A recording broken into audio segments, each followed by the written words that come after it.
It starts with the mandate of not being committed to making somebody else wrong.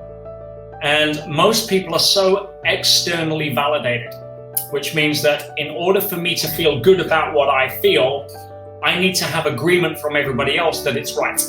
If you're really intelligent, you'd start to understand that if I believe what I want to believe, or if I believe what I believe to the extent where I am happy to believe it, I don't actually require somebody else's agreement or validation in order to underline my beliefs. You have a great opportunity right now, if you've got a lot of uncertainty in the household, to show up as a pillar. Just tell the kids everything's going to be okay. What they're looking for is reassurance, especially in the heat of uncertainty with so many mixed messages, with mixed agendas behind those messages that don't have their level of certainty at heart. You can tell your kids not to smoke till you're blue in the face, but if you're sparking up 20 a day, I've got news for you. Yeah, probably won't by the time they're 13, you're going to be sharing cigarettes. Right now, you've lost your job. Right now, you've been laid off or you're furloughed or what have you. Right, and you sat there at home and rather than reaching for the opportunity to demonstrate to your family that this is an incredible chance to give my kids a lesson in how to handle uncertainty, do they reach for that opportunity or do they reach for the beer fridge? They reach for the Prozac. They reach for the Netflix remote. It's a choice. One thing to remember, guys, is that every single one of us is born with something that nobody can take away, and that is free will. How many lawsuits do you think lawyers are quite happily lining up for to go, oh, you made me wear a mask. I work as a waiter all day, but guess what? I've got allergies now. I've got asthma now. I've got this now. I'm feeling awful.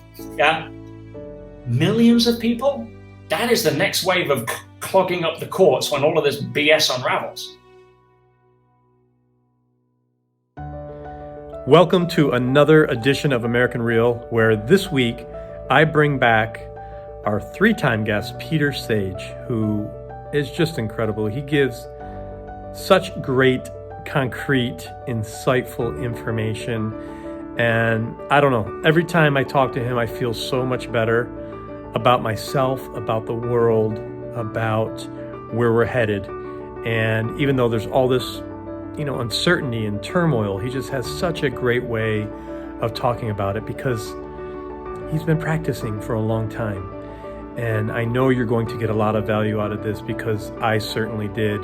Please look for Peter's book, The Inside Track. It's a great book. I read it. It's very emotional. He wrote it when he was in prison, and that's a whole story in and of itself. So you could learn more about how that all happened. But please get his book. I'll put the link in the show notes so you could get that as well for free. And speaking of books, we've just opened enrollment for our book course, How to Write a Bestseller in 90 Days or Less. If you've always wanted to write a book, if you had a burning desire to do so, let me help you do it. I've been through it time and again. I've helped others through it. It's not easy writing your first book, but when you have someone to hold your hand and to hold you accountable and to give you the tools and the insights on how to write your first book, it becomes just a joy more than a chore. So I will put the link in the show notes for that as well. Enrollment is open. Would love to see you write your own book. It's something I'm very passionate about. Anyway, I turn it back over to my very good friend, Peter Sage, and thank you so much for tuning in. Thank you for watching, and thank you for all your support.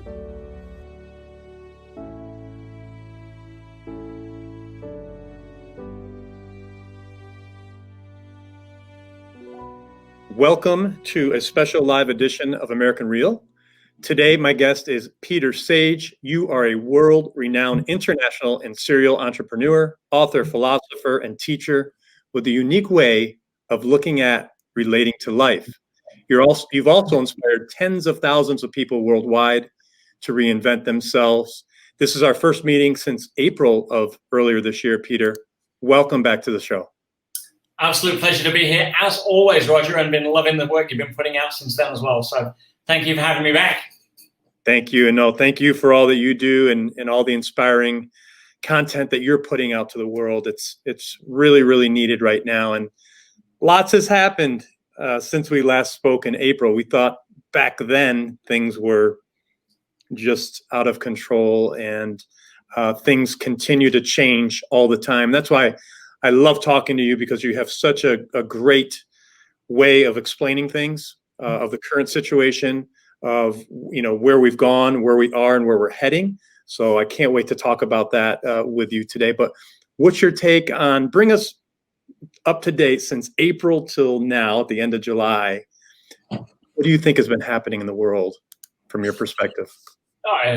Before we dive into that, I mean, one of the things to be mindful of here, and especially for the people watching or listening, is to understand that everything that happens in the outer world is secondary to how you process things in the inner world. Right? So whether you see somebody or whether you get engaged in a specific debate, it has far less to do with the debate than it does your relationship to it. And I pre-frame that because some of the things we may be talking about today could be quite controversial. In fact, they will be controversial, because that's part of why I'm here. And if you, before you get into attacking and defending your own model of the world, I'm going to invite you to leave a gap to ask different questions. Because I don't know if you've noticed, but the world is pretty polarized right now in many different ways. And if you take the social media channel like Facebook, for example, is probably the best example of this. It shouldn't be called a social channel. It should be called a social hand grenade, I think. And if you want to see an area where friends destroy themselves, families tear themselves apart, lifelong connections have suddenly been polarized based upon people thinking that by giving more reasons why they're right, other people will suddenly switch and say, oh, something, I am wrong, you are right. It's never going to happen. So it becomes this, again, like a social hand grenade where you say a comment, type in something controversial, pull the pin, throw it in, and essentially run away and see what happens, because it's all going to explode from there.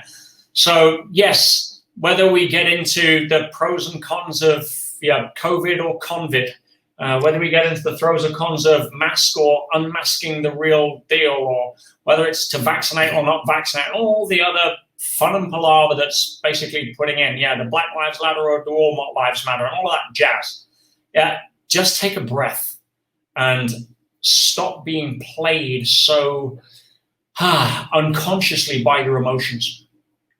Because asking better questions is what will lead us to a greater outcome, not forcing agendas, projecting models of the world, staying committed to being stuck the way I am. Therefore, in order for me to feel better about who I am, what I think, I have to invalidate who you are and what you think, and all of that stuff. So that's my kind of opening recommendation to people, to turn around and say, look, there's a lot of stuff going on right now. There's a lot of high energy. There's a lot of emotions. There's a lot of sides of the fence. Take a breath and see what shows up. And if you still want to be committed to your current model of the world, at the end of open, intelligent debate, fabulous. No one's taking that away from you. But until then, there's an opportunity to potentially learn something or look at something different, even if it gives you the opportunity to say, now I'm even more certain that what I'm saying is right. Or so that's where I'm at with that. No, and I appreciate you saying that. And last time we spoke, you were talking about asking the right questions, and I think that's great advice. I've been trying to implement that into my daily life. Really thinking about asking the right questions, because that's what it's all about, being inquisitive, and then at the end of the day, making our own opinions. But I want to touch on something you just talked about earlier, and that is differences of opinion. And I can't think of any better place to start than in the household. So I know, just because of my own situation, my own family and extended family and friends, everybody is dealing with this right now, where there's differences of opinion, even in the household. So Peter, please talk about that. How do we have these conversations with our spouses, with our kids, with our parents? How do we do that? What's the best way to approach it from your standpoint? It starts with the mandate of not being committed to making somebody else wrong. And most people are so externally validated, which means that in order for me to feel good about what I feel, I need to have agreement from everybody else that it's right. And that's a pretty lousy way to live, to be fair. Yeah.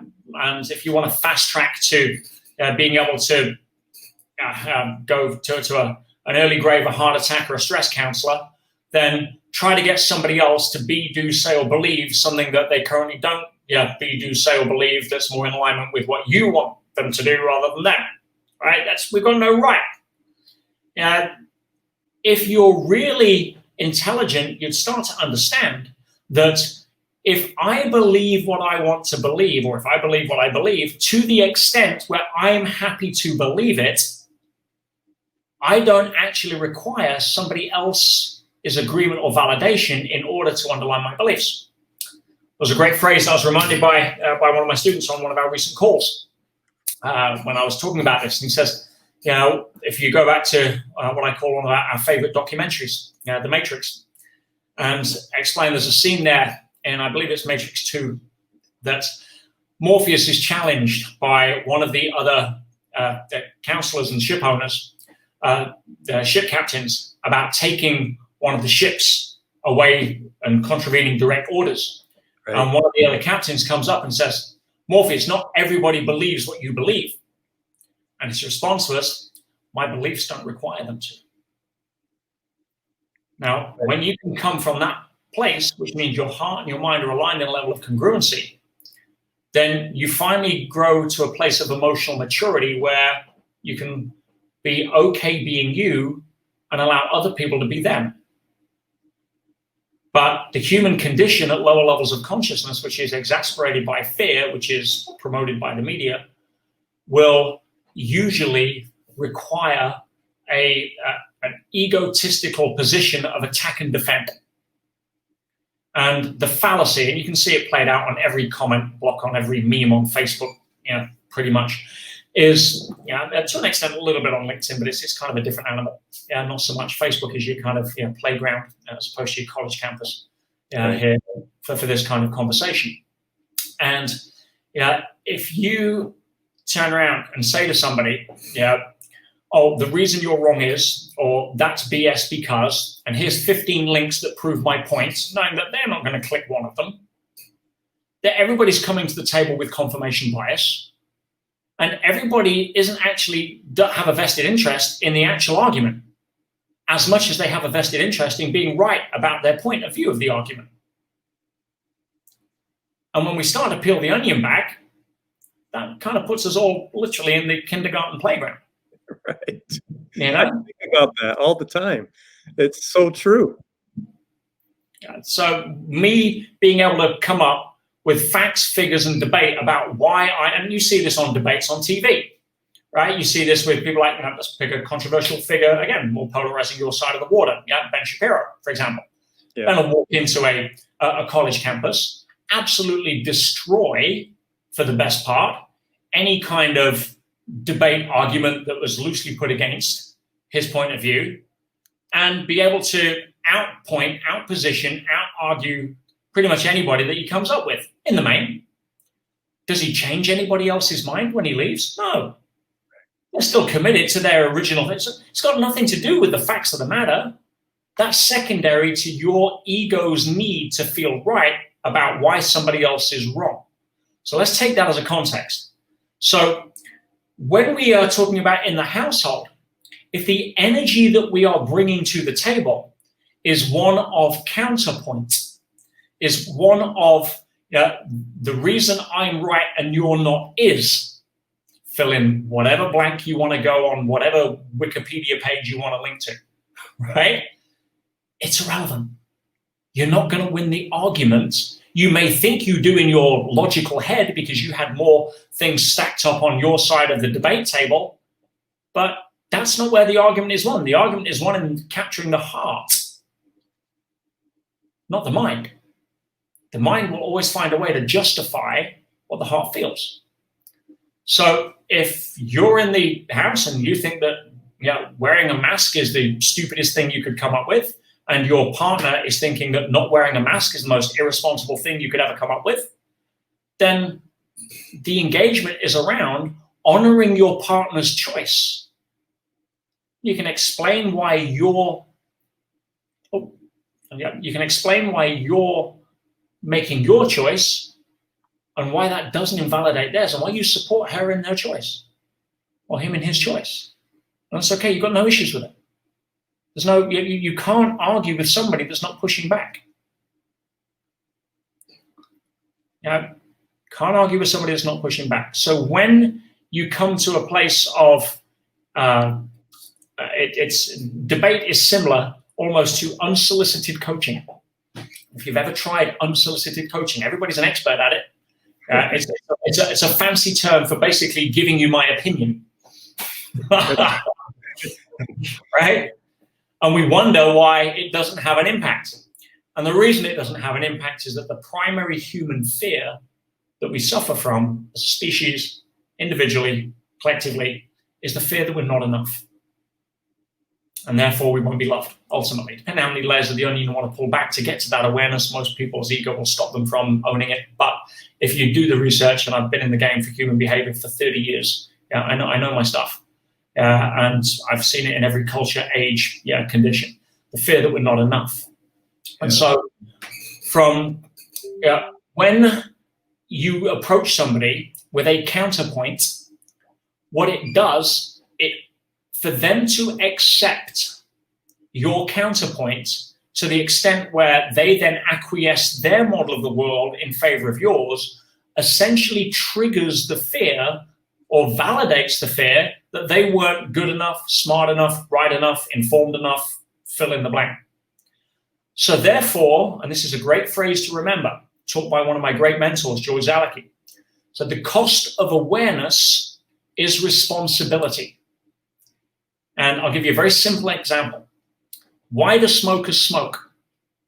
They are not less intelligent than non-smokers, even though you couldn't construct a valid, practical argument on any level of sanity that would make smoking something that you should do. Just there isn't.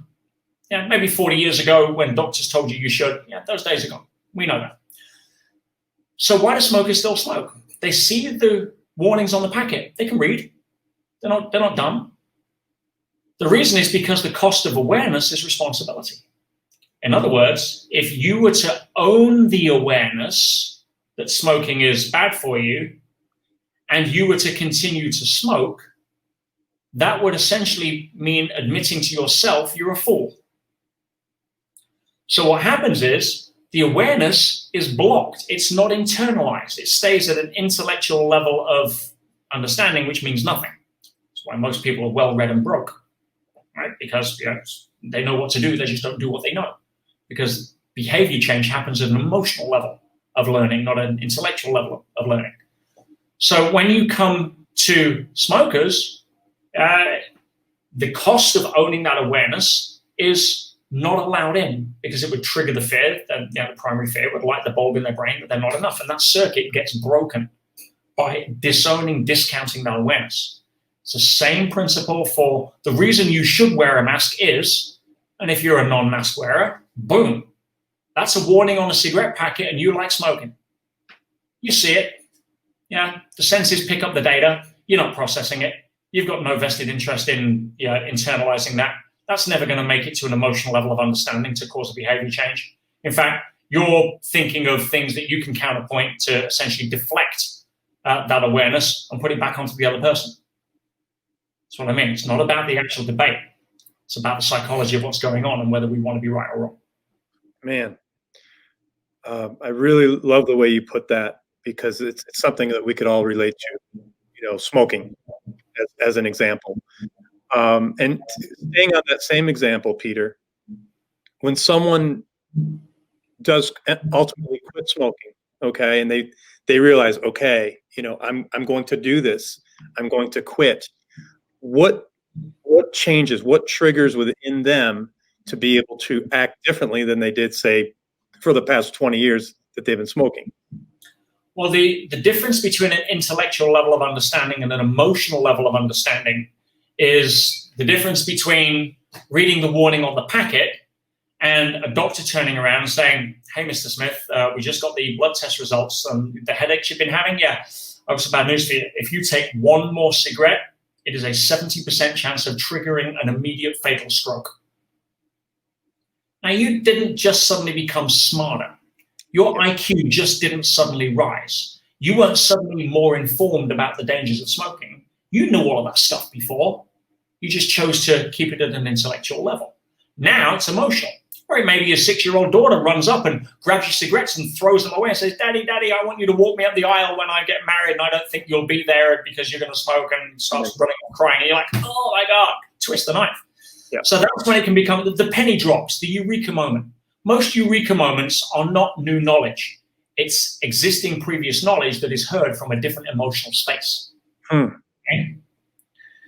Now, that will get change to happen. That's where change will start to shift. But to make it lasting, and this is where we see a lot of the issue in today's world, is where you bring in the identity.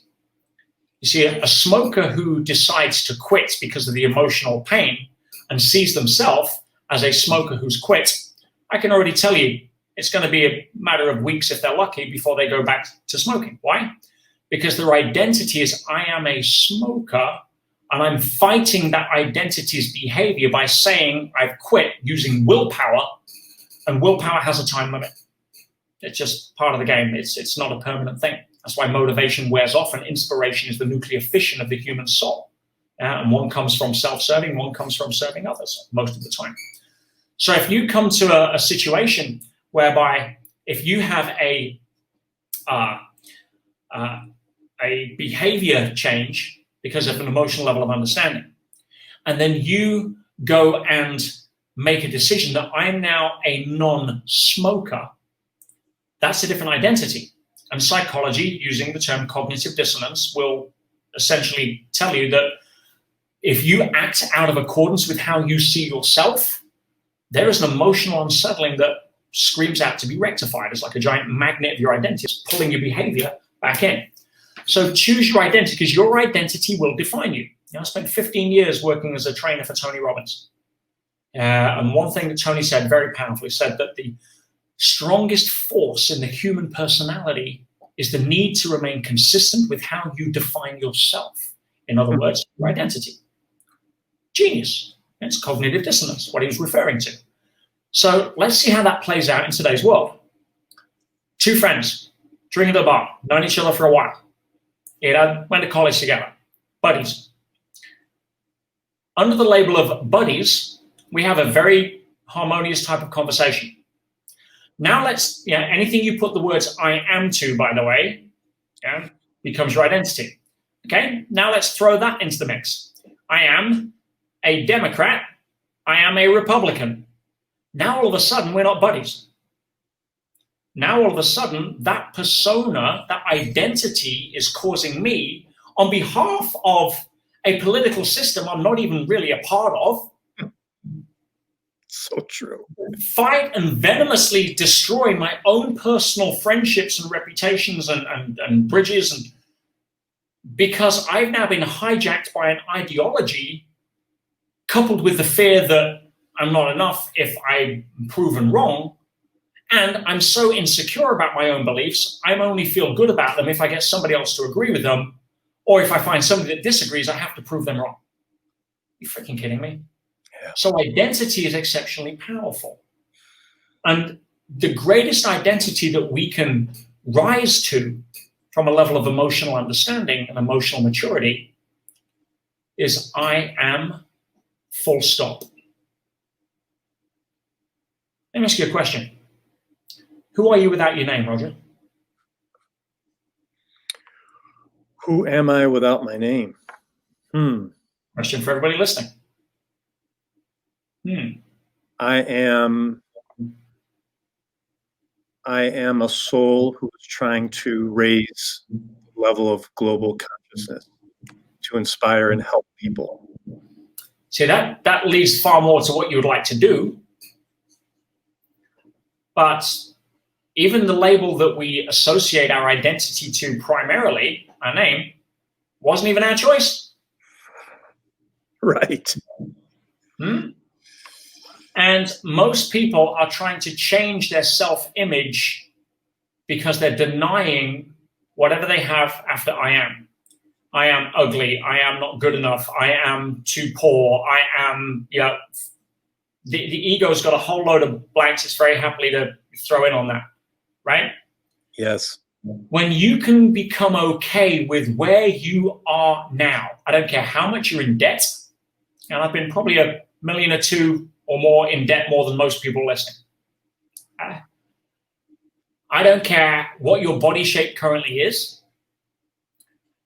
If you are resisting any part of who you are, you will be stuck to it for a fairly long time.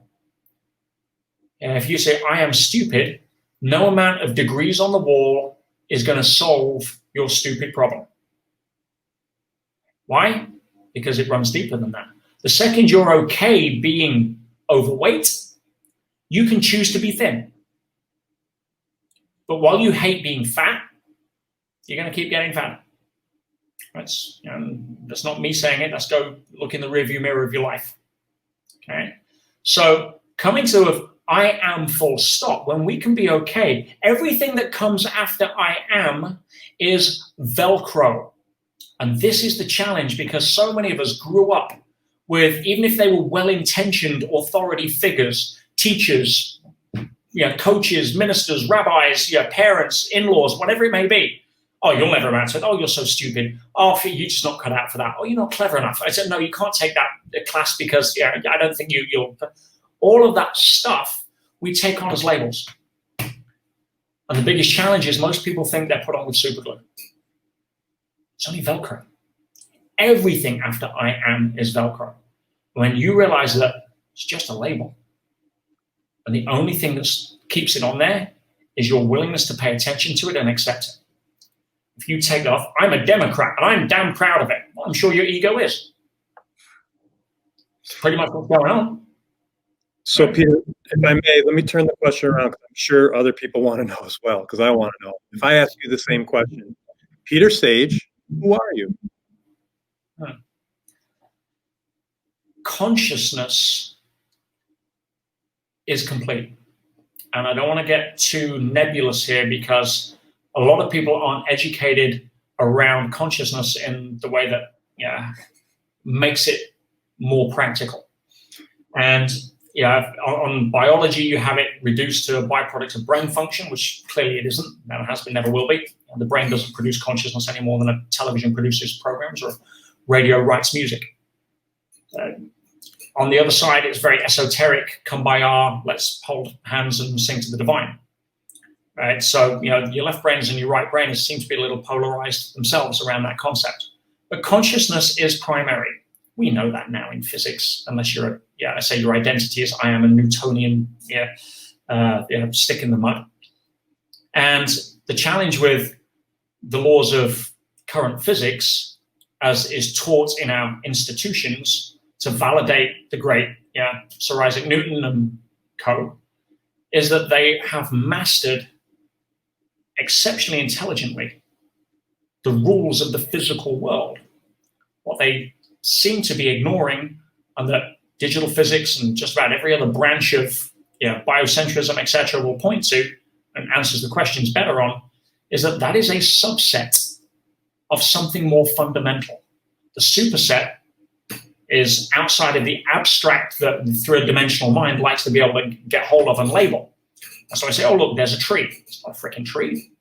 Tree's a four-letter word that soothes the mind so it thinks it understands something. Far better to say, oh, that's what we call a tree. Right? But when it comes to consciousness, this 13-letter word that's the hard problem of science that they'll never be able to solve in the Newtonian paradigm is somewhat nebulous. So the best thing we can do is come up with a word for it. But I am that essence. The person who you are when you meditate and is black and you're aware, and there's no data being processed. There's no physical sense data being processed. There's no mental sense data being processed. You just are. Go to the Bible. I am. I am that. I am. Right? Same deal. Jesus didn't say, I, Jesus, am the Lord. He said, I am the Lord. Consciousness. Anyway, depends how many rabbit holes you want to run down.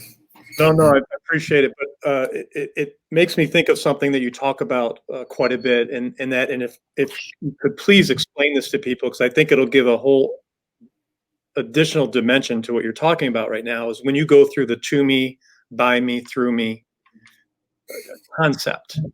I think that's something people really relate to, if you don't mind, Peter. Absolutely. And again, this, if you want a masterclass in this, then the map of consciousness by David Hawkins, you'll see it on my back wall there. There he is, bless him, at the top, alongside his map of consciousness. Should have won a Nobel Prize for this, but unfortunately, I don't think the people that give out Nobel Prizes calibrate too high on that map.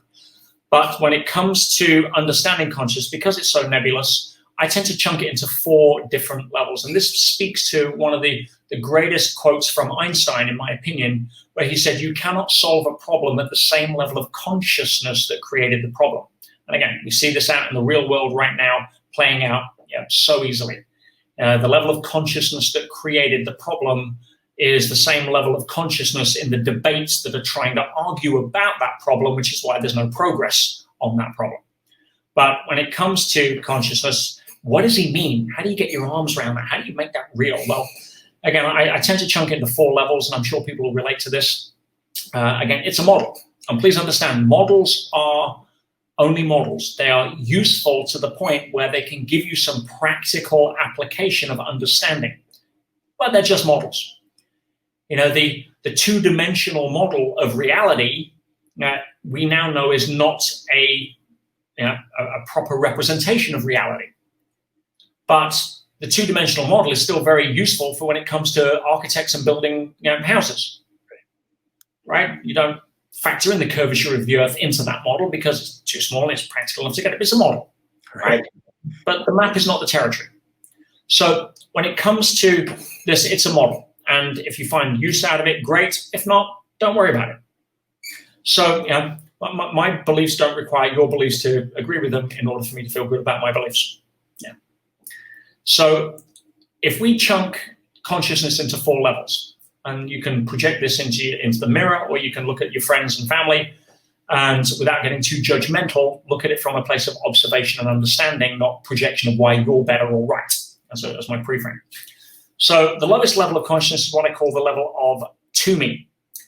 To me is the mantra of I would have the house I want, I would have the argument I want, we would have the president we want. Let's not go there. But everything happens to me. It is the quintessential mantra of the victim. And there's a challenge with that. And I don't make up the challenge, go test it for yourself. The challenge is that nowhere in the universe is the concept of victim rewarded. Even if the appearance is in the short term, over time, it certainly isn't. So if you think that misery likes company, well, misery likes miserable company. And so victimhood tends to surround itself with people that agree with it in order to validate why it's not their fault. And unfortunately, here's the thing. For people watching, let me explain something. We all have a story. Everybody's got a story. The challenge is this. 80% of people don't care about your story and they don't care about your problems. The other 20% of people are glad you have them. So running around as poor me because, fill in the blank, is essentially you playing hide and seek with your potential behind a lack of courage to step through your fears. Because if I'm a victim, then it's not my fault. It's not me, it's because, my parents. It's not me, it's because, my ex did this. It's not me if you had my boss, if you had my economy, if you had my health background, whatever. And as long as you play that game, you will be rewarded with more confirmation of victimhood. That's how it works. So a lot of people finally get to that and they grow out of it and they realize that, unfortunately, that the universe isn't there to reward people for no effort. If I'm complaining that the fire's cold, I'm not prepared to chop any wood, and then I'm going to bitch about the fire all night. I got news for you. Hypothermia is coming. So when people finally realize or get into enough pain that they have to do something different, then they move to the next level, and that's called the level of by me. And by me is where you basically take the world by its throat and you bend it into shape. Because if I want the house, I want the car, I want the body, I want the relationship, then it's going to happen by me. And you go from the victim level of consciousness into the achiever level of consciousness. And you basically get out and hustle. And yeah, that's where most of personal growth is focused, on the whole domain of transferring people from to me to by me. And then once they're in by me, selling them more strategies on how to be better in by me. New super 21 days, fast track to your goals, kind of instant, whatever, fix my life in 20 seconds job. Right? So it's by me stuff. And by the way, it's a damn sight better than staying in to me. And this is not right or wrong. Let me ask you a question. What's better, a 5-year-old or a 15-year-old? Neither. I mean, they're both good. Daffodil or a tulip? Same answer. Exactly. Acorn or a sapling? Sapling or an oak tree? Same deal, right? There's not better or worse, so unhook from the spiritual ego projection of thinking I'm better than those beneath me because we like to hierarchy at that side. No. Each is an expression of where somebody is on their own journey of potential. That's all. If a 5-year-old turns around and says, no, hey, see, honestly, Dad, you don't get it, right? If nobody gets it. Listen, I spoke to 10 adults today. Nobody understands that the moon is made of cheese. You're absolutely, everybody knows the moon's made of cheese. My friend told me the moon's made of cheese. I saw a book where the moon was made of cheese. The moon's made of cheese. I'm 1,000% convinced. And you're not talking me out of it, right? Well, guess what? You don't turn around and say, you stupid 5-year-old, let me go show you the geology reports from NASA and the Apollo missions as to why we know that the moon's not made of cheese. No, of course not. They're a 5-year-old. You let them be a 5-year-old. There's a lot of the emotional 5-year-olds running around in adult bodies these days, right? And so, but that's not right or wrong. You don't look at them and scoff. You have compassion for the fact that biological maturity and emotional maturity are not correlated. And when you own that fact, great. You can allow you to be you and let others be them without some form of judgment imposed on the ego's hijacking the spiritual narrative to say that you're better. So if you're in by me and you see somebody in to me, send them love. Hold a space for them. Then you move into the next level, because by me is pretty exhausting. Probably been there for a while. I was certainly there for a long time. There is another level. And by the way, by me is the expert domain of the Newtonian materialist, because what you're dealing with is the scene that you're currently in the movie, and you have to go and fix it. You're dealing with causality, you're dealing with cause and effect, you're dealing with being able to go make stuff happen by your own physical expression, guided by your mental abilities and acuity. So that's all you're left with. Whereas there are people that just seem to have things together where it's not as much of a struggle and effort as it is for most people in by me, which is pretty exhausting. You're in the river, you're swimming upstream, you're giving it large, you're hustling, you're bending that branch back. And the second you relax and take your foot off the gas, slaps you back in the face. So there are a lot of people that get to the next level, which is through me, right? Okay. And so through me is where life flows through you.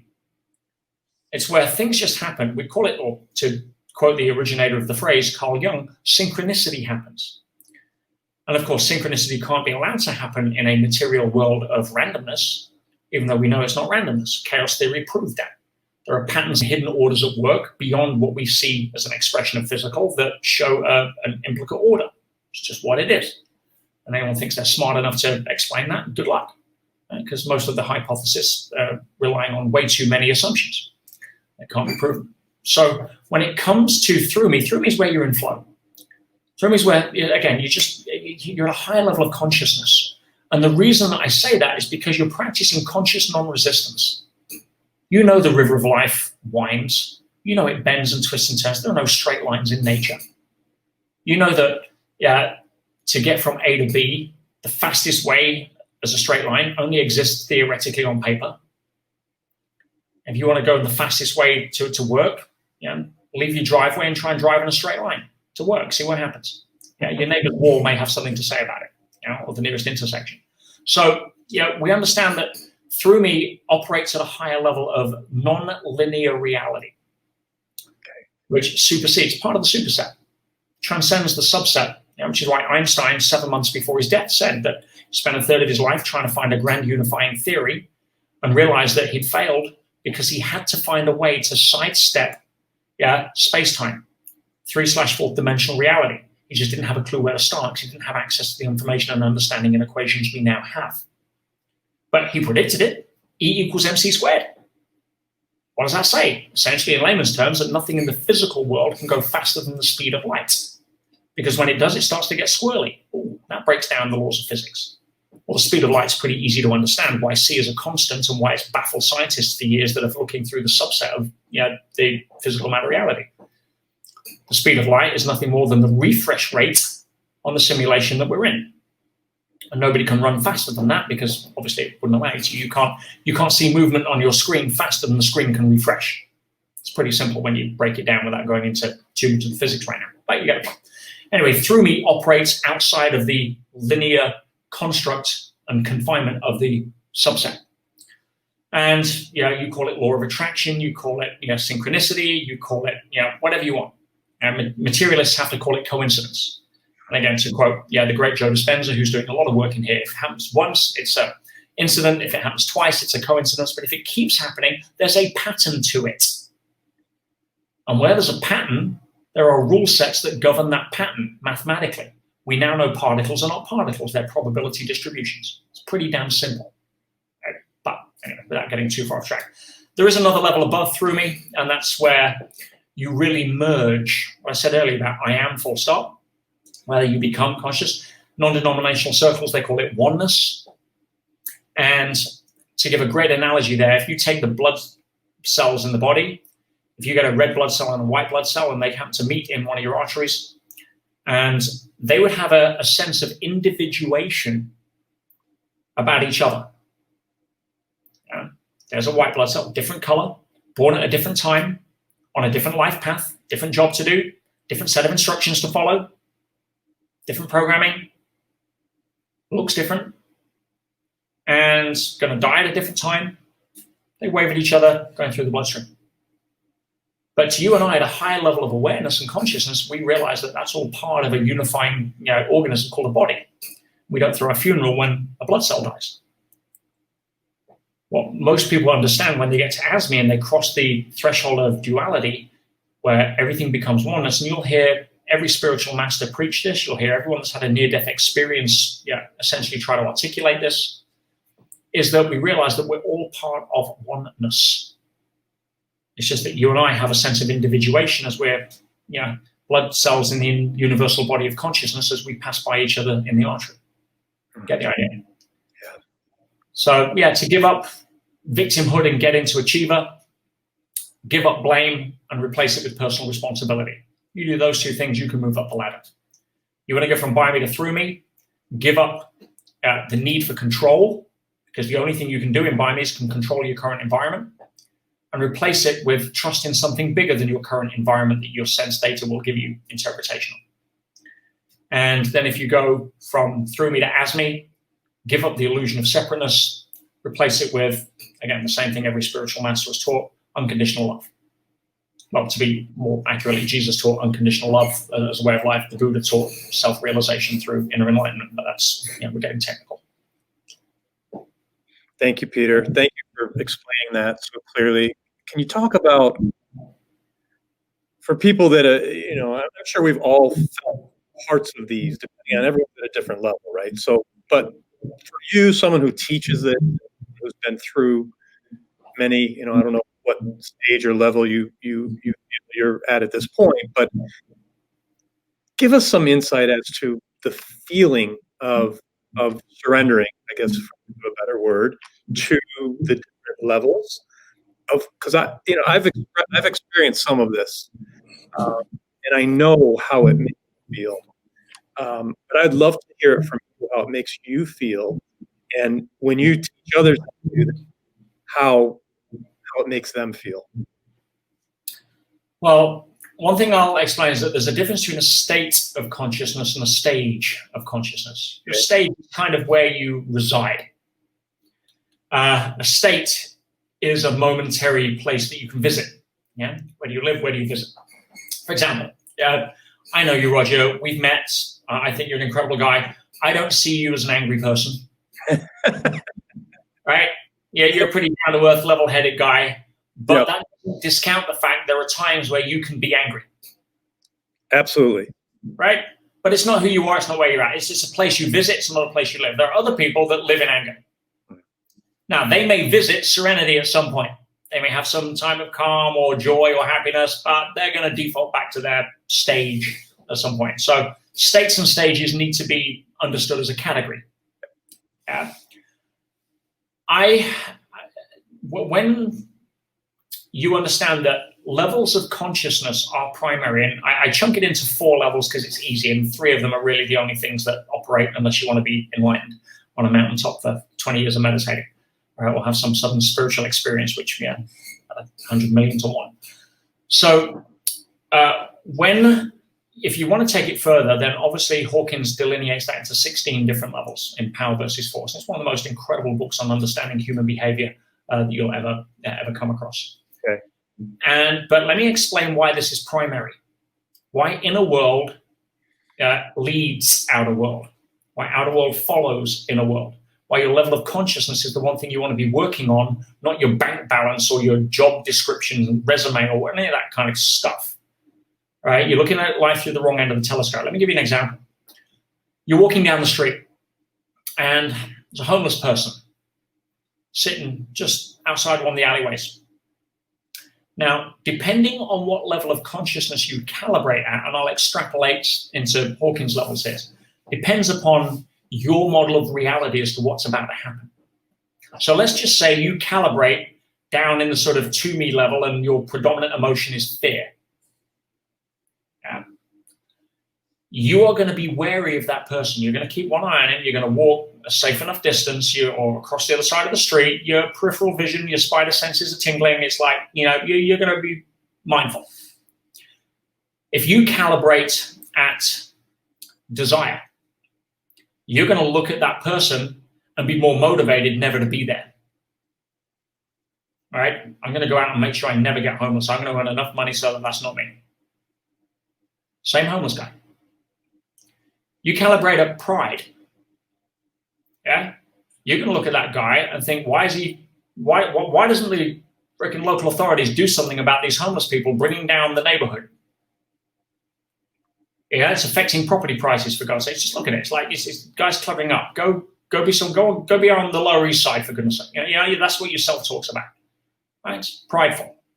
Right? Or you're going to look down on them with contempt. Get a job. Yeah? I did. Same homeless person. You cross over into courage. You're going to look at him and see if he's okay. Maybe have a little bit of concern. You move up into states of willingness, higher conscious. You're going to start thinking, wow, what can I do to help the situation? Either individually, you okay, buddy? Do you want a sandwich? Yeah, if it's cold, you may want to think about giving him a coat, something like that. Or you may want to tackle the problem on the social level. It's never going to happen for someone calibrating in fear. You calibrate at even higher levels, like love. You're going to want to go sit with the guy, have empathy for him, listen to his story, just hold a space for him. Now, the interesting thing is the guy hasn't opened his mouth yet. Your level of consciousness determines your reality moment by moment by moment. So if you can come to a place where you can get into what I call the high levels of through me, where ultimately, to quote one of my mentors, some of you probably know him, he's quite old, actually, about 800 and something, I think. His name's Master Yoda. Train yourself to let go of everything you fear to lose. Now, just hearing that statement, if you calibrate in fear or in to me, you're like, screw you. I've already lost everything. I ain't losing anything else. Right? Or like, oh no, I've got to lose some more in order to be able to go up the ladder. No, you get the idea. You're in by me. Train myself to let go of everything I fear to lose. I'm too busy trying to accumulate. You hear it in through me. You hear it from a place of, oh, everything in the physical world is subject to the law of impermanence. I get it. Therefore, everything that I'm afraid to lose becomes an area of weakness where I develop an emotional attachment, which proves a vulnerability. So if I'm afraid to lose my partner, I start to become a little more needy. I start to become a little more codependent. I start to become the very thing that was most likely to push them away. Everything that you are afraid to let go of is a wall that you're leaning on. And the degree that you're afraid to let go of what it is you fear to lose is the angle that you're leaning on is putting more pressure on it, which is causing more cracks, which at some point, I've got news for you. Every single relationship that you have will end. Sorry. Just part of the rule set. I don't care if it's a relationship with your partner, relationship with your kids, relationship with your job, your car, or your body. At some point, that relationship will end, correct? Yes, 100%. Yeah. So when you train yourself to let go of everything you fear to lose, you actually discover something that most people never get. Freedom. And it's from that place you can give the best of who you are.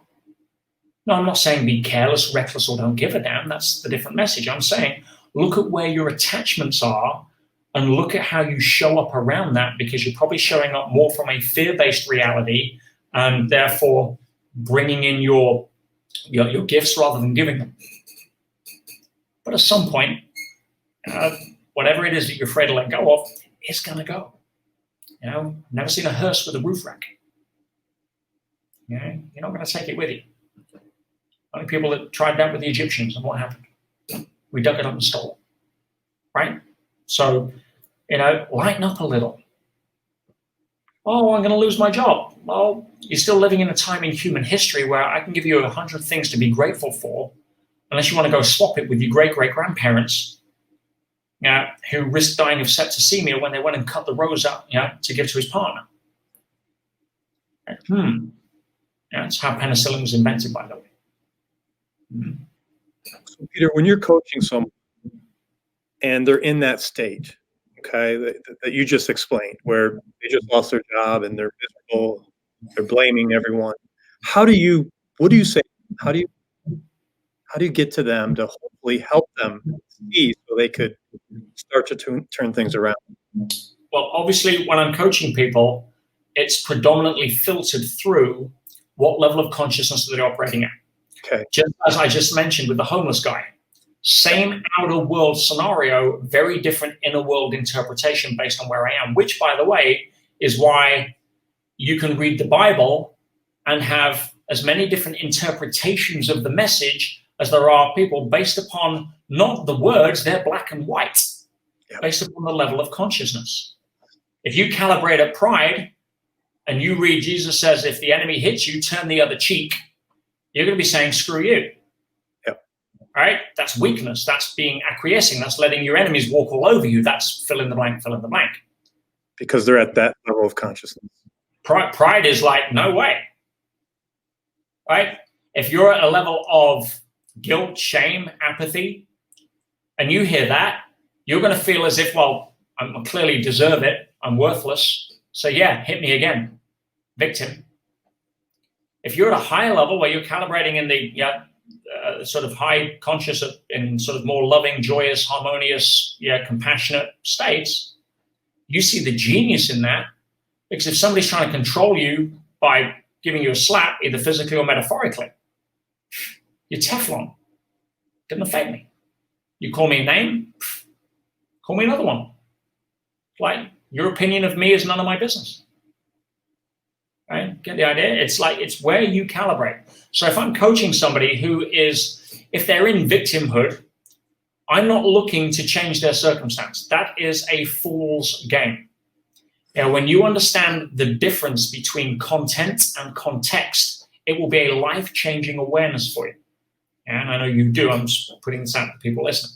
Right? So when you realize that content is basically all we've got in to me and by me to deal with. That is very difficult because most people don't have the ability to change the content of their life at the speed or the enormity of what would want to fit their pictures to take away the stress or the pain or the pressure. Yeah. Oh, well, I'm $40,000 in debt and blah, blah, blah. I just need to go earn $40,000. And I don't know how to do that, so I'm upset and I'm stressed and I've just lost my job and yada, yada, right? So when it comes to trying to change content, that is secondary. And again, outer world follows inner world. Context is always a game changer. Give me an example. I was, as you know, I had quite the graduation event 3 years ago now. I ended up as the only non-criminal in Britain's most violent jail. And that's signified in the book I think you're about to show, the Inside Track, which as I'm very, again, blessed and grateful, has changed the lives of virtually every single person that's read it now. If you check any review, it's stunning. I'm so humbled I had the opportunity to do that. But I know I was there as a secret agent of change. Never been accused of a crime. Still no criminal record. I was sent there by the universe to essentially help people. I knew that. So there's one time where I was dealing with a guy called Brad, murderer, committed murder when he was 22 years old. He'd already been inside for over 22 years. Now, he was angry, upset, and for the first 10 years, pretty violent and kicking back at the system. Now, when I met Brad, I spent time with him on the first evening we met.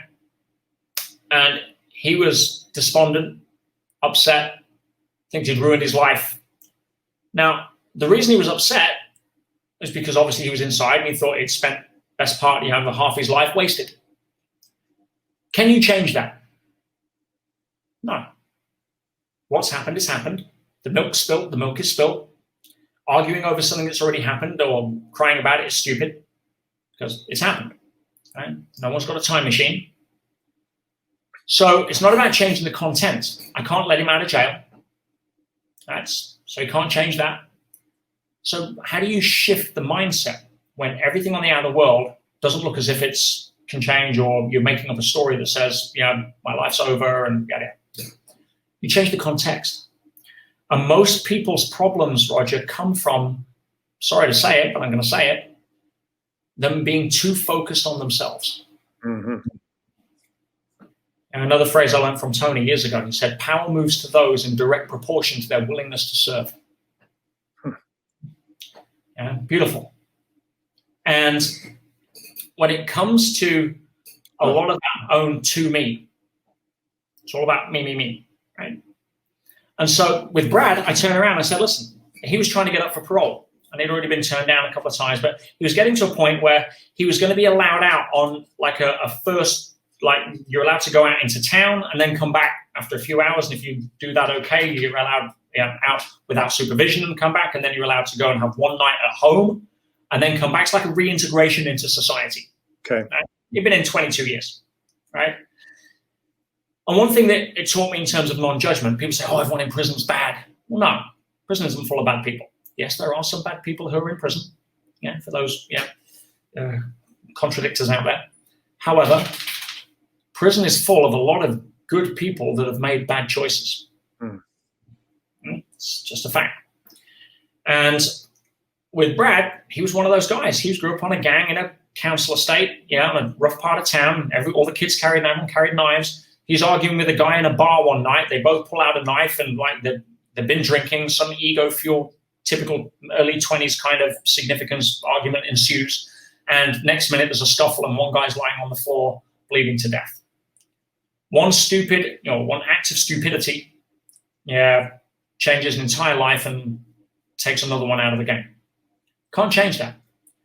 But he's not a murderer in terms of that's his identity. He didn't wake up that morning and say, I want to kill somebody, right? And after 10 years of screaming at the system and whatever, he realized the system didn't care. And he realized that he had to do some inner work to move forward and deal with it. But he was stuck. kind of like how a lot of people feel right now. And so I sat with Brad and I said, look, right now, if you were in front of a group of kids, teenagers, which by the way is the highest rate of knife offenses right now in the UK, is aged between 10 and 17.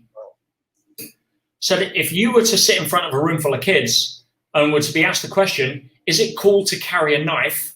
What would your response be? Almost recoiled. Oh my God, I'd have to tell them, like, don't do it. I mean, it could go from, feeling cool and big or whatever to ruining your life in a heartbeat. Now, most kids will hear that message from a social worker or a police officer or some whatever, and it doesn't stick. Its intellectual level of awareness never gets emotionalized. Why? Not their language, not their tribe. Somebody walking in after 22 years inside for murder, for knife crime, to passionately expose the fact that, listen, this ain't cool, don't do it. That's street cred. That's where they can hear it from. I said, so I now start focusing, Brad, not on poor me, because I've lost my life, liberty, job, whatever. What can I do to serve and contribute? He says, yeah, but I've wasted 22 years of my life. I'm like, no, you haven't. You've been in teacher training. Right? You've got more credibility, more qualification to walk in and stop other people. Now, nothing's going to bring the guy back that you stabbed. Right? That's a fool's game to play. But what if your actions could actually help stop other people being killed? Now society's going to look at him in a different light. They're not going to be suspicious that, oh, he's a murderer, he might be doing it again, which, zero chance of that after 22 years of contemplating your silly mistake. But instead, they're now seeing him as somebody who's preventing more murders rather than committing more murder. You get the idea? Yes, 100%. You shift the context. Yes. Right now, you've lost your job. Right now, you've been laid off or you're furloughed or what have you. Right? And you sat there at home and rather than reaching for the opportunity to demonstrate to your family that this is an incredible chance to give my kids a lesson in how to handle uncertainty, do they reach for that opportunity or do they reach for the beer fridge? They reach for the Prozac. They reach for the Netflix remote. It's a choice. We all have free will, and that ties us back into our original point about arguments and counterpoints. One thing to remember, guys, is that every single one of us is born with something that nobody can take away, and that is free will, which means that somebody has the absolute right to come up and call me an asshole. Someone has the absolute right to write some crap about me on social media. And you see all the people, oh, I'm so offended. How dare you? You have no right to do that. Well, actually, they do, because they have free will. And you don't get to take that away. Now, however, just like somebody has the absolute right to come up, put a 9mm in my head and pull the trigger. It's their right. They have free will. Now, choices have consequences. So somebody has the right to do that, but then they'll probably end up spending the rest of their life behind bars. And one or two dogs will be looking for a new, owner. But apart from that, when we understand that everybody has the right to exercise their free will the way they want. Now, luckily, in a civilized society, we have certain laws and rules that try to guide people or encourage people or penalize if they don't, to use that free will somewhat intelligently in a more harmonious, civilized way. And there are people that aren't going to do that, and there are people that, depending on their level of consciousness, going to express it the way they will. But free will is what makes the game work. Okay? So next time somebody says, you have no right to say that, or you say, you don't have a right to, well, they do, because they have free will, right? So, but choices have consequences. And that consequence, maybe if you live with somebody who leaves their clothes all over the floor, you don't have any right to change them. You have every right to choose whether you want to live with a messy pig or not. You get the idea? Absolutely. And you can encourage and you can invite, but you don't get to impose. Because the second you try to impose your model of the world onto somebody else, as right as it is to everybody that has their own model of the world, otherwise it wouldn't be their model of the world, you don't get to enforce that. And if you try to enforce it, you're going to get resistance based upon what we talked about earlier for unsolicited coaching and circuit breakers. Making sense? Absolutely. No, you break it down so well, and I just appreciate all the insight here, Peter. I did want to go back, if we don't mind, don't have too much time left. You know, you've had a very busy day, and it's getting late back there. But just to go back to when we were talking about the different points of view in the household, and the follow-up question I had from that was, what do we do? How do we talk to our kids if we don't even know ourselves about the current situation? How do they're hearing things from their friends, their teachers, their adults, both points of view. How would you suggest we do that? To an extent, that clearly depends on the age. Yeah, you're going to have a different conversation with a scared 4-year-old as opposed to a scared 10-year-old. Yeah, exactly, right. Absolutely. However, and I'm giving opinion here. I'm not giving advice because I don't have children. That's fair. Yeah, mine are 4-legged and they sit behind me, as you can kind of see that. Desperately wondering when I'm going to be taking them out. And so, Jack Russells have 2 speeds. They have 110 and 0, and they're getting very close to wanting it to be 110. I can tell you. Oh, there's one now. Oh, and so depends. The context is definitive, right? But as a generalization, for the opinion that I would give there, I would encourage people to have do their own research in a way that allowed them to, as we go back to the beginning, ask better questions. Because if you ask the right questions, most of the fear goes away. I mentioned before, and I don't want to get too into it here because I'll get tempted and we'll be on for another hour, but if you ask the right questions, it's almost impossible right now to be scared of what you think is out there. And anyone that can't see that has been too programmed by narrative that doesn't have their best interests at heart. To answer your question, I would, to the kids, I would understand that regardless of what we say to our kids, example, trumps verbalization. Example beats verbalization. For those that have a trigger to the word trumps, right? And so you can tell your kids not to smoke till you're blue in the face, but if you're sparking up 20 a day, I've got news for you. Probably won't by the time they're 13, you're going to be sharing cigarettes. Yeah. Kids do what you do, which is why, as I said, you have a great opportunity right now, if you've got a lot of uncertainty in the household, to show up as a pillar of, hey guys, listen, there's a lot of stuff here. We may lose the house, may have to live in a smaller one. It'll be an adventure. It's okay. Just tell the kids everything's going to be okay. What they're looking for is reassurance, especially in the heat of uncertainty with so many mixed messages, with mixed agendas behind those messages that don't have their level of certainty at heart, right? And that's now starting to come out. So giving them some level of reassurance that everything's going to be okay. If mom and dad are happy and they tell me it's going to be okay, then I'm going to believe it. Now, of course, you have to be somewhat congruent in your ability to communicate that, right? Saying everything's okay as you like cry into a pillow drinking a scotch on the rocks. Not going to work. Not going to work, right? So there is that aspect.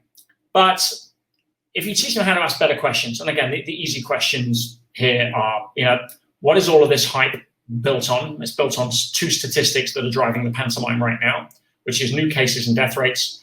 And that's where you see the agenda start to unravel. Because right now, Roger, I'll be very honest, and it's kind of amusing to me to watch, as we kind of predicted 3 months ago on there. There is a 2-horse race right now. And the 2 horses in the race are this. It's my opinion, clearly. One is the actual data that is now coming out that is being assessed and put forward by people that don't have the agenda that was driving the original data, right? Because you can scare a lot of people on speculation. It's pretty easy. The sky's falling in, this might what happened, yada, yada.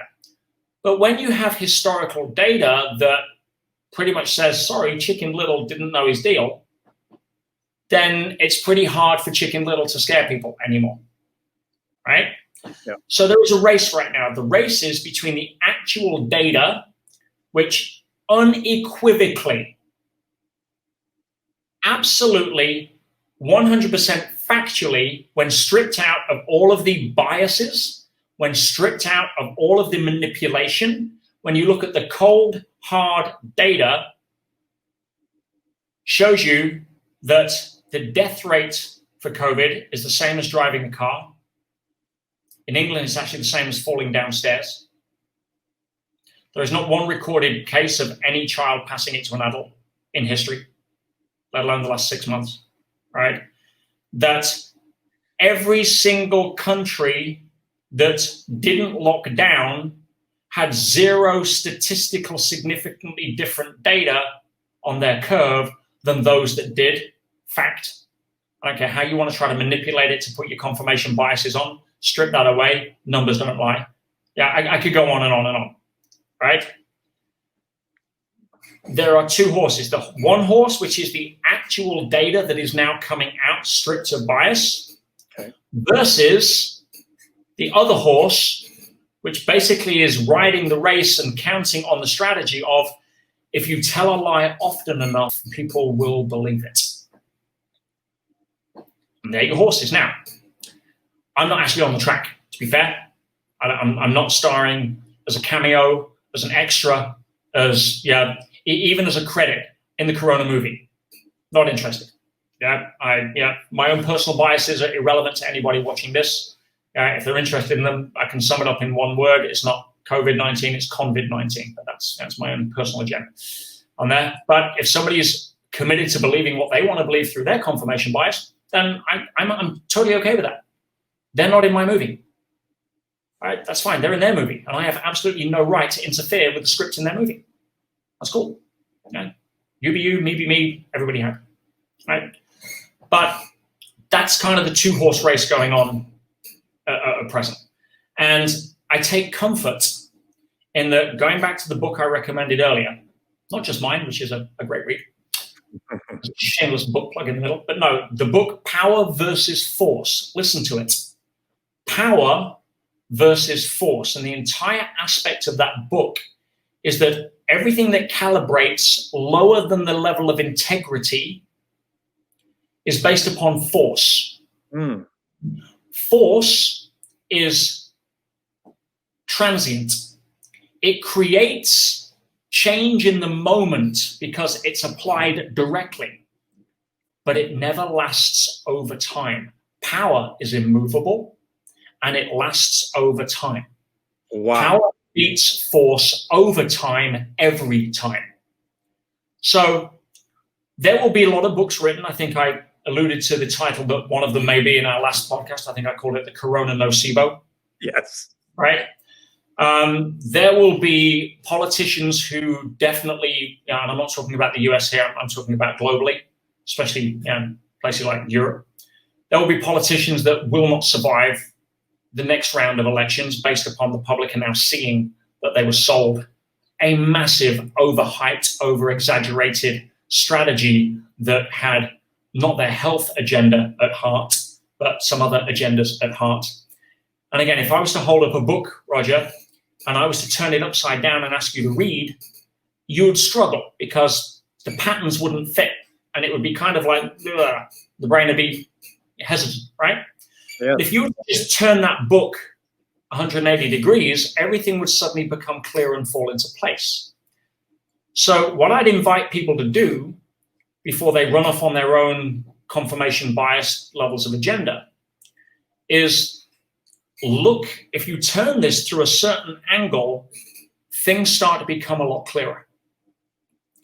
And when you look at this, for example, I'll throw one lens out there, that from the start, there's enough evidence to show this, that this was a very intelligent and very strategically constructed vaccine sales campaign. When you look at it through those lenses, everything kind of comes into focus. Now, there's various other lenses. And a Trump destabilization campaign is a pretty easy label, lens to look through to see that. Because this virus seems to be targeting some very interesting locations Yeah. And the Democratic governors versus the Republican governors seem to have some very opposing strategies. I mean, it's very politicized, this particular virus. The media, which happen to be owned by the pharmaceutical companies, it's no surprise. Go check out the advertising revenues and who basically owns them. Have an agenda. And no one's talking about improving the number one vaccine that no one has ever been able to compete with, called your immune system.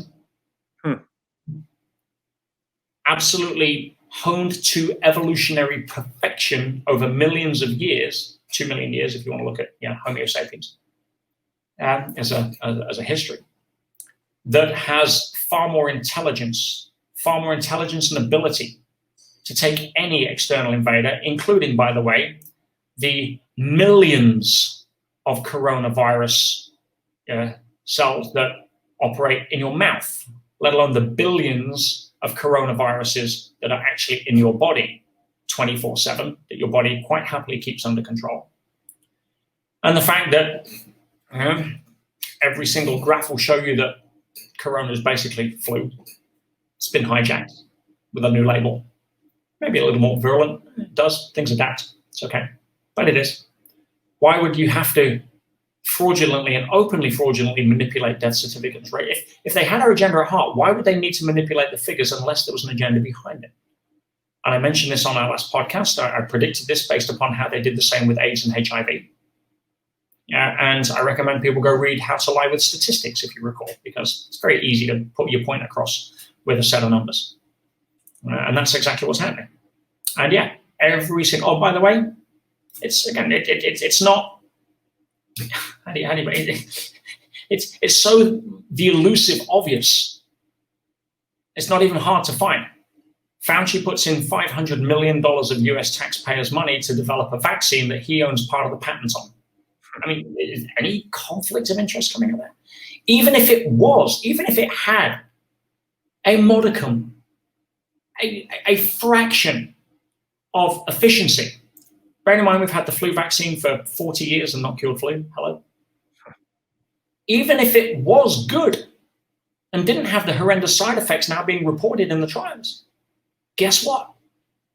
Who would want it anyway, knowing that that's how it's made with the agendas and the conflict of interest behind it? I don't care if the steak looks good. I've seen how you slaughtered the animal, and I ain't interested.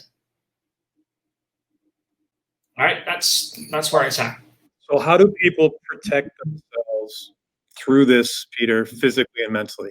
How do people do that? Well, physically, I say you have the most incredible, no side effects vaccine available to you 24/7 with an immune system. Right? It's go look at improving that and giving that more attention than some made up junk injection that if you just literally listed the ingredients without telling what it was and go give it to a pathologist and say, should I put this inside me? And then make your choice, right? That aside. But if you want mental protection, because here's what we know. Every single thought produces a chemical, a neuropeptide, a hormone, a neurotransmitter that affects your chemistry, which affects your immune system, which affects your well-being. Then your role is to care more about the diet of thoughts you're thinking than food you're eating.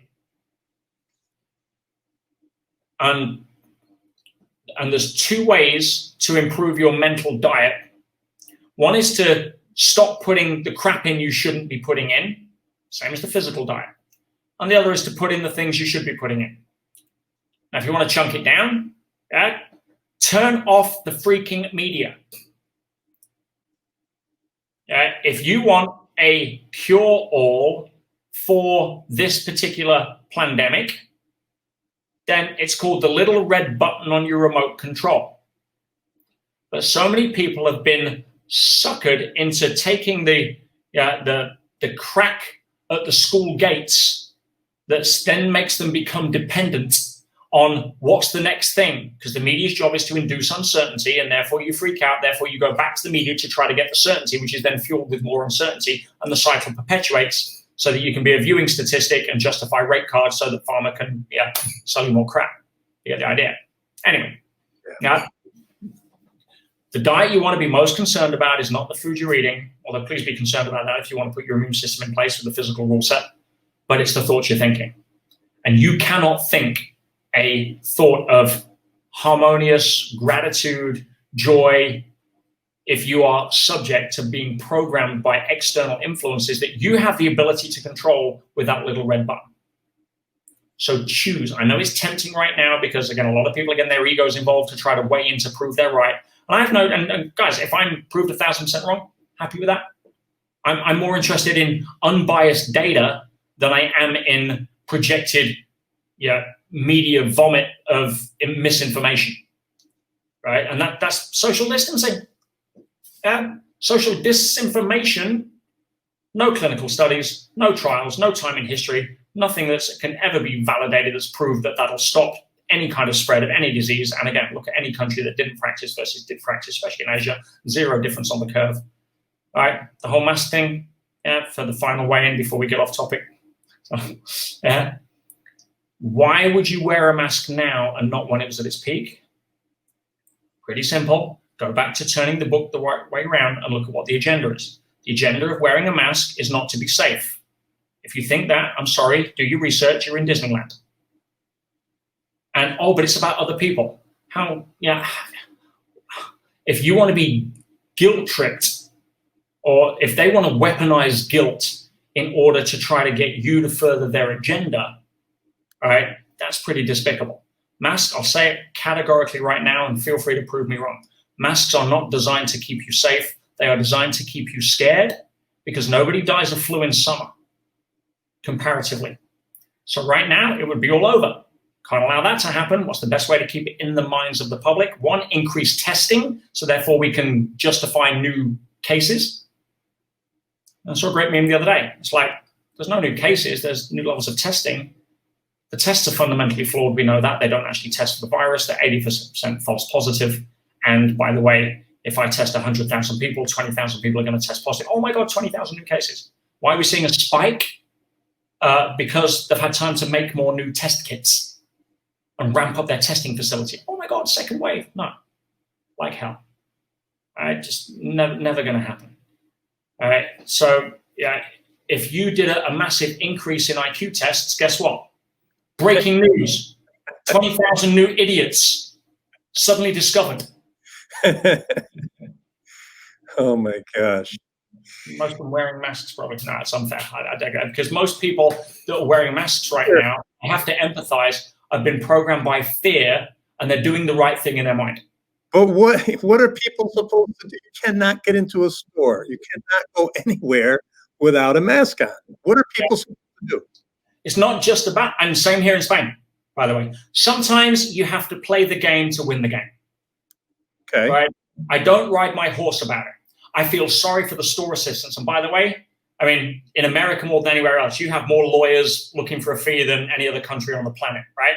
The amount of lawsuits that I can see coming out against these governors when the data shows the data, and you say, hang on a minute, you just compromised my health, you just semi-asphyxiated me, you created acidosis over zero science or junk science or misquoted statistics so that you could further an agenda that will be proven as time unfolds.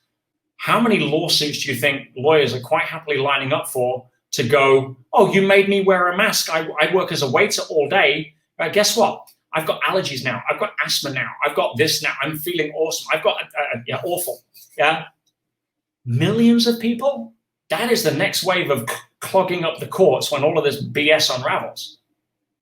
Right? It's just, it's going to be heart-wrenching to watch. Unbelievable. Look, Peter, I so appreciate you coming on. We have to do this again soon, I hope, because I'm up. This is a really good conversation, and What I like is I don't have to talk much. I just sit back and listen to the audience, which is wonderful. But no, honestly, thank you so much for coming on. Please, let's talk a little bit about the book. Where could people get the book? How do they reach you if they want to learn more about Peter Sage?